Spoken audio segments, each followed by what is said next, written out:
ওয়াইফাং বাজারে যে যোগদান সভা, এই সভায় এই সিপিএম থেকে আমাদের বিজেপিতে আজকে যোগদান করেছে। এই যোগদান সভায় ৩৫ পরিবারের ১১০ ভোটার আমাদের বিজেপির পতাকা তলে এসে যোগ দিয়েছে।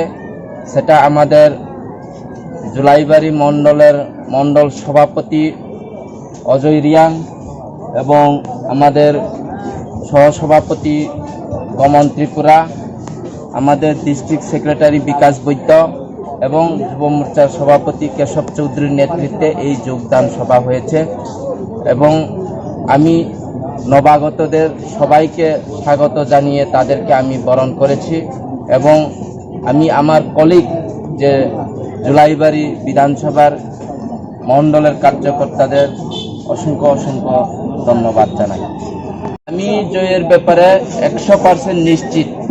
এখানে আপনি জানেন যে সিপিএমের যিনি ক্যান্ডিডেট হয়েছে, নিজের বাবাই তো 15 বছর ইএম হয়েছিল। ইএম মানে তো এডিসির মন্ত্রী।